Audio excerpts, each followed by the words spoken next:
What's the story, Morning Glory? What is the word, Hummingbird? The word is boring. Boring. This episode of Married at First Sight, episode 17, Gatlinburg, getaway. Boring. Okay.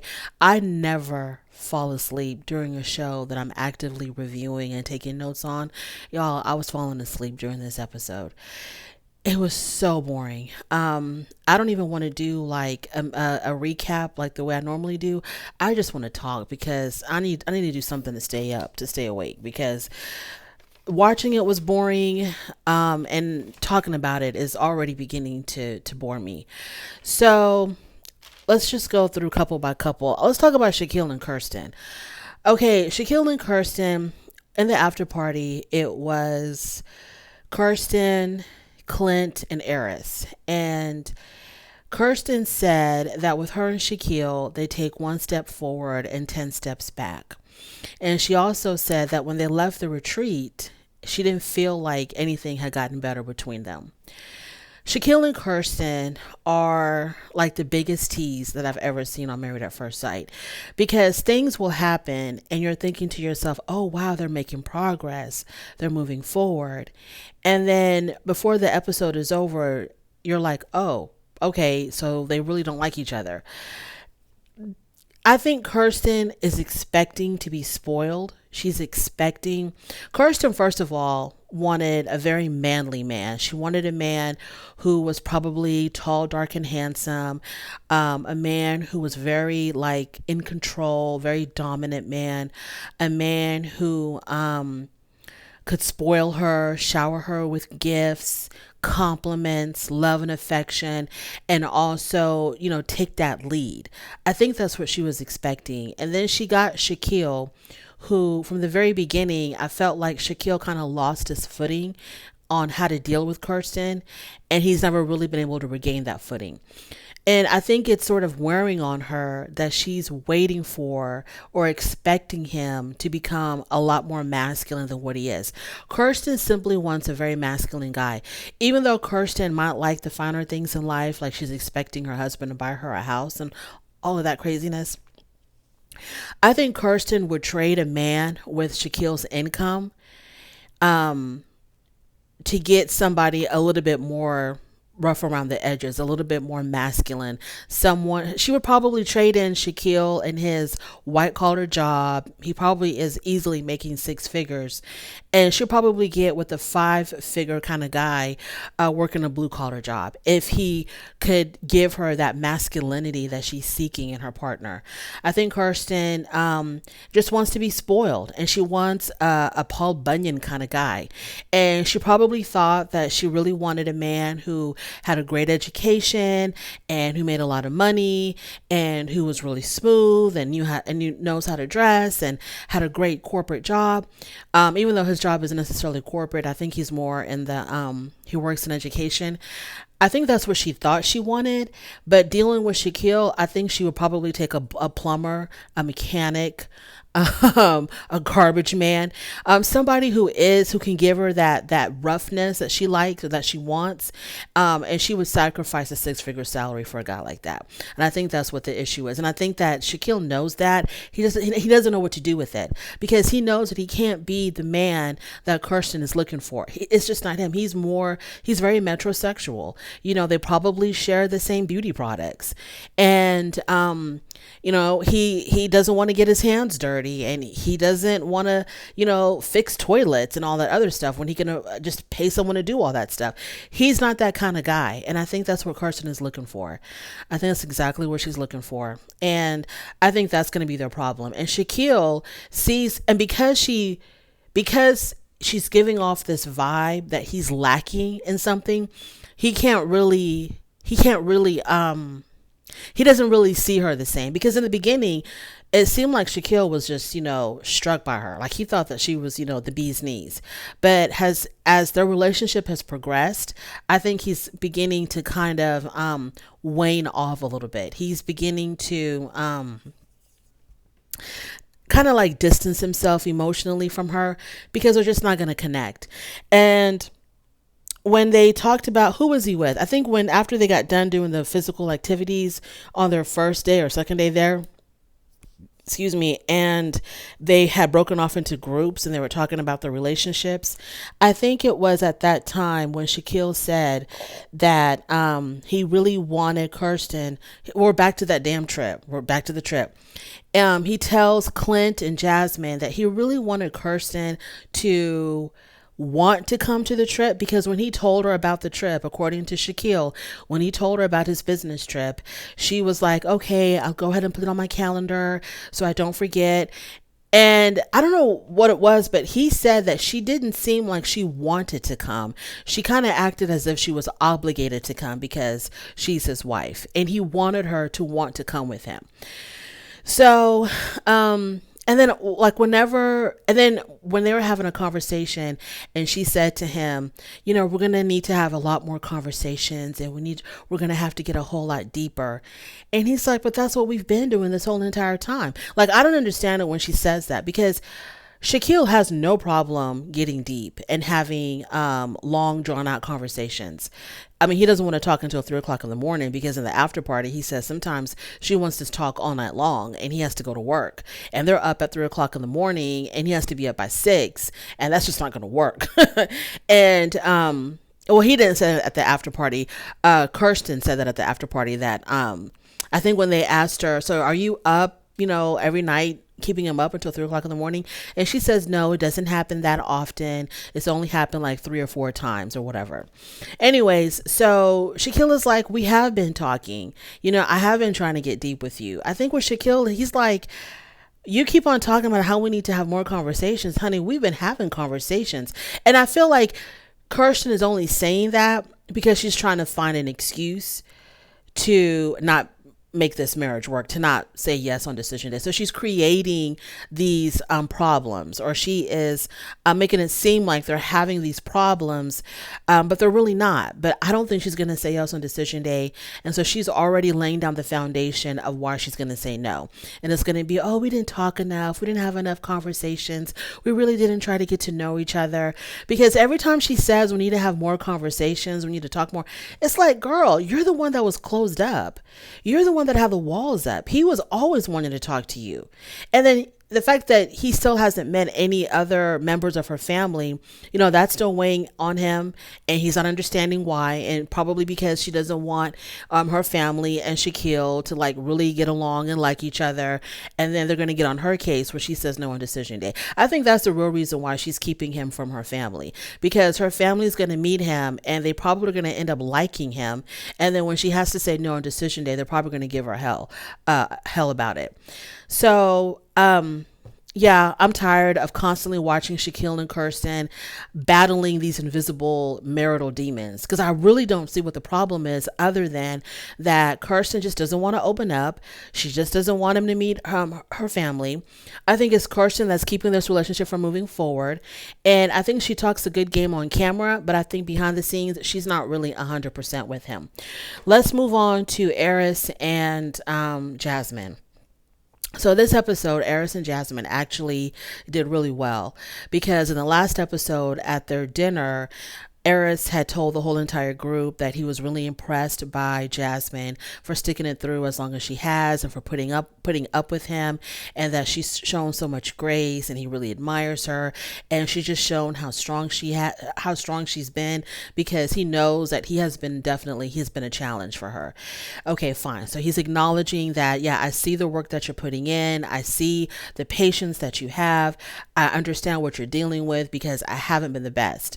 Okay, that was beautiful. That was wonderful. And that kind of continued into this week. The only thing is, he had to leave for a business trip for like a day, I think. And he said that when he came back to the apartment, it felt really lonely without Jasmine and her dog. And he expressed how much he missed her. And so when he came back to the retreat, he even told her how much he missed her. And those little nuggets that he gives her, she's so thirsty for, maybe I shouldn't say thirsty. That makes it sound so negative. Those little nuggets, like when he was praising her in front of the group, when he talked about how much he missed her, she takes those little nuggets and she holds them so close to her heart. They mean so much to him, because she's been, he hasn't been giving her any kind of feedback on how he really felt about her. And if anything, he's been making it known that he really doesn't feel anything for her. So whenever he's able to say something or show some positivity, show some affection, show some appreciation, oh my gosh, she's like a flower in the desert that's finally getting water. And you see her kind of like opening up, and you see her kind of like coming alive. She's like flourishing under his positive affirmations. Like, we're kind of seeing the old Jasmine again.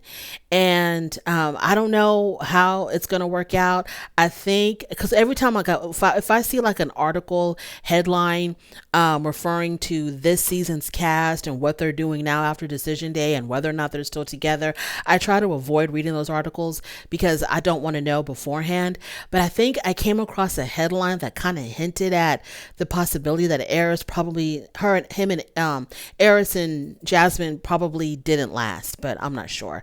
But yeah, so they did well. They got closer, and yeah, they got closer. That was good. This is like, a few days before decision day, finally something is happening, between Eris and Jasmine.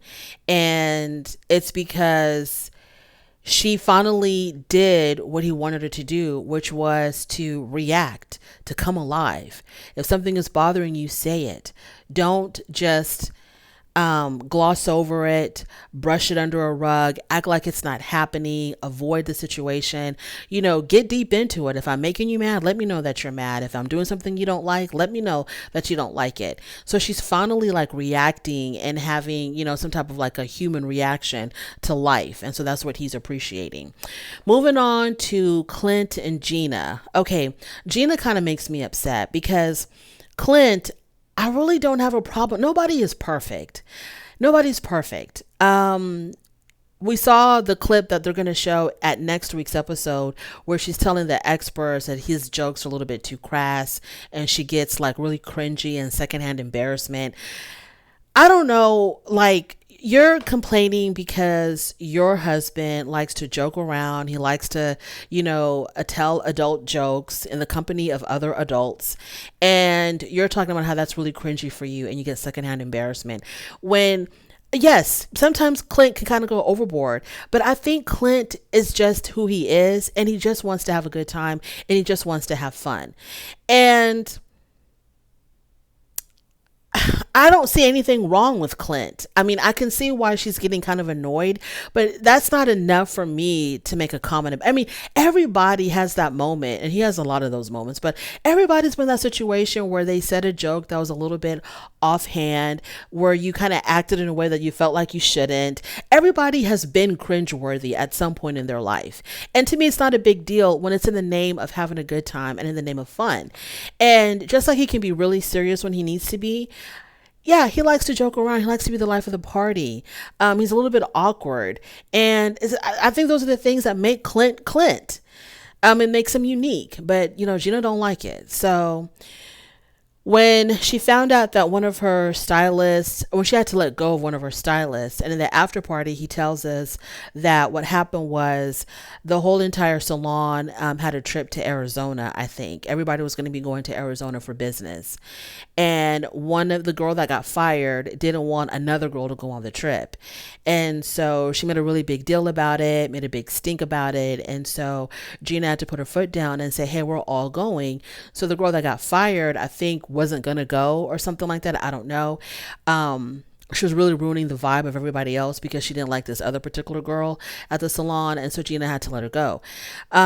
So when she was going through that moment of having to fire an employee, especially, an employee that she felt like was family, and she was really struggling with that, Clint, said the right things, tried to make her feel better.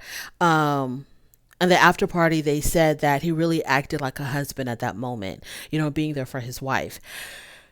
I felt like when he was encouraging her, in my personal opinion, I didn't see it the way everybody else saw it. To me, the way he was talking to her was very businesslike. He was encouraging, he was sympathetic, but it was sort of like there was no feeling behind it.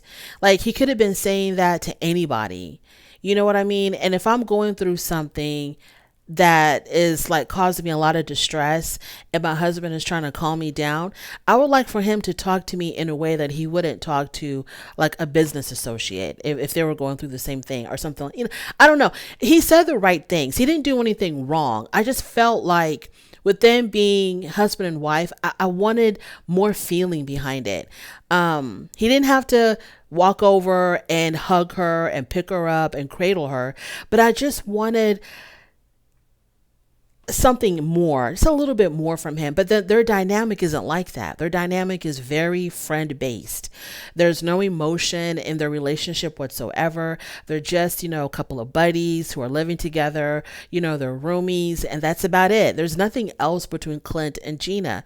Now, at the after party, Clint said that she's different on camera than she is off camera. On camera, she plays a good game. And this is me saying this.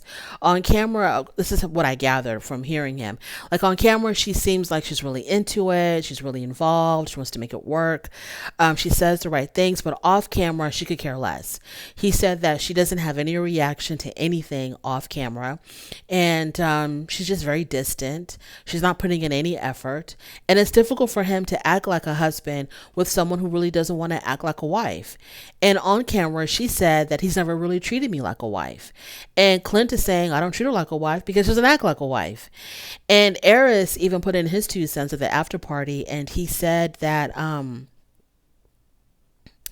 forgot what he said. Oh, I forgot. I felt like Gina, I think Clint has been waiting for her to make that first move, not necessarily sexually, but on a more intimate level. I think he's been waiting for her to make that move and she never has. And so he doesn't feel comfortable making that move first. That's how I see it. But if she were to make that move on him, I think that she would be ready to go. He would be ready to go. Clint would be ready to go. I think he'd be willing to get closer to her. If she were to indicate that she did have feelings for him or that she found him the least bit attractive, I think that, he would have been, okay, let's do this. But because she doesn't want to make that move, he doesn't feel comfortable making that move. And then I don't like how she kind of like always picking on him as far as his looks. Like she did it twice in this episode that I can remember. She did it, when did she do it?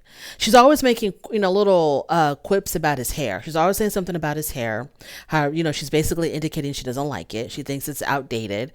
And when he was putting on a bandana on his head or something, she was like, oh, so you're going to wear that all day? And he was like, yep, I sure am. I just don't like how she's so critical about his appearance because who cares? Who the hell cares what he looks like and how long who cares? But anyways, so yeah, I don't like that about Gina. But I think with Gina, and Clint said at the after party, he said that when Gina is with him, she seems to be like she's in this. But when she's with anybody else in the group, she'll say things, she'll be very critical of him and of their relationship. But then when she's talking to him, she seems to be a little bit more positive about the relationship. So he says because of that dichotomy, he doesn't know how to deal with her. He doesn't know if she's into me, if she's not into me, because when they played the clip where she was talking to the group and she was saying, something very critical about the relationship and he doesn't treat me like a wife, et cetera, et cetera. And that's when he told Keisha and Napoleon, so when she's with me, she says things a little bit differently. But then when she's with everybody else, she seems a lot more negative and critical. So I don't know who I'm dealing with. At the after party, I can tell that the group likes Clint. I can see it during the episodes at the after party. Eris really likes him some Clint. Clint is his boy because Eris had nothing but, really positive things to say about Clint. And even Kirsten also likes Clint. And they were both like painting him in a really positive light. And they were both giving the impression that between Clint and Gina, it seems like Clint is putting in more of the effort. I remember now I was going to say, Eris had given an example on like how out of it Gina is, because this is the part where Clint has said she's very different off camera. And Eris said, yeah, because there'll be times when Clint will say, before she comes home from work, Clint will call her up or shoot her a text and say, hey, I got dinner ready for you. And then on the way home, she'll get takeout, even though she knew that he cooked. And I think it's a blessing, for any wife, if you have a husband that really enjoys cooking. And he looks like he really enjoys cooking. That breakfast that he made for them, I thought looked, pretty good. Now, I understand that maybe maybe his other meals, like his fish meal, has a lot to be desired as far as seasoning, because Keisha Not Pulliam gave him some of her seasoning. I guess I think she also has I don't know what she has, a cookbook or something. She gave him some of her seasonings and said, well, she was like, please utilize these, because the fish that they ate their last night at the retreat, it looked pretty bland. And when they asked him, did you season it? He said, yeah, of course I seasoned it. Well, salt and oil. And that's when Keisha was like, honey, it needs more than salt and oil. And she gave him her seasonings. So I enjoyed Clint. I mean, he's the life of the party. He's a breath of fresh air. He makes it fun. He's interesting. Compared to Gina, yeah, I'd rather watch Clint all day. Gina, I don't know what her deal is. I don't know. She's going through some body image issues. Ever since he told her, I prefer women who are a little bit more fit. I don't know if she's still struggling with that. I have no idea what's going on with Gina, but I don't mind Clint at all. And I think that Clint probably deserves better. Now, finally, Nicole and Chris. So, Nicole and Chris. They are, once again, our star couple. They say all the right things to one another. They say all the right things about one another. There's very little negativity with Nicole and Chris. It's almost like too good to be true. When they were playing some game about, was the game of questions or something where you have to ask questions to your partner, and the question was, what is it about me that you don't like, or something like that. And Chris told Nicole, well, what I don't like about you is how you're very self-deprecating. You're constantly putting yourself down, and I want you to stop doing that. And so he always gives the right answer. Instead of saying, well, I don't like how you cook, or I don't like how you dress, I don't like your makeup, I don't like, instead of saying something like that, he was like, oh, honey, I don't like it when you're always putting yourself down, because you're a very beautiful woman. You're great. You're amazing. You don't need to put yourself down. So it's like, okay, y'all. So then when they did the whole thing with the dinosaur, okay, when for whatever crazy reason, Nicole really wanted to wear these dinosaur outfits, their last morning at the retreat for breakfast, I was just as confused as Chris. Like, why do you really want to do this bad? And so you can tell that Chris was not down with it. He didn't want to do it, but he just went along to get along. And in his confessional, the producers asked him, did you do it just to appease her? And he was like, 100%. 100% did that to appease her. I didn't want to do that mess. So I didn't understand why she wanted to do that. I think that whatever she was trying to accomplish, it fell flat, because when they came down to breakfast, everybody was just as confused as Chris was. They're like, what the hell is going on here? What are y'all doing? I was not impressed. I don't know why she made that man do that. I thought it was so silly, and I thought it was stupid. But I guess she's trying to be, trying to lighten the mood, or I don't know what the hell she was doing. So then they get into this whole discussion about the future, the life for them after decision day. And she said that, I need to know. I just need you to guarantee that we're going to talk about it before decision day. And Chris was like, yeah, that's always been the plan, to talk about what the future is going to be, before we get to decision day. I thought she wanted to get a definite answer from him. Are we going to live together, or are we not? That's what I thought she was trying to get at. But she kept on saying, we need to have a discussion about what life looks like for us after decision day. And I'm thinking, that's what y'all been talking about this whole entire time. I'm pretty sure y'all been making plans about what y'all are going to do after decision day.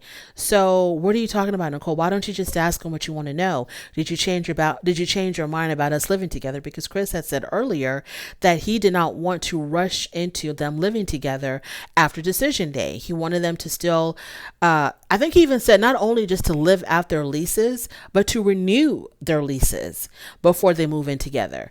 So I'm not exactly understanding if that's still an issue of whether or not they're going to live together, or if they've decided they were going to live together. But her thing is, I don't know what her issue is, but she's talking about how they can't find an apartment that's going to allow 3 dogs. So they really haven't found a place to live. So what are they going to do in between, in the meantime? I don't know. She was getting kind of frantic, and he didn't understand why she was getting so frantic, because I guess to Chris, he's like, we're in this together. It doesn't matter where we live or what we do, or if we're living under the same roof or not. We're married. We love each other. We're in this. Nothing is going to break us up. So what are you worried about? Whatever happens, happens. But we're always going to be, one unit.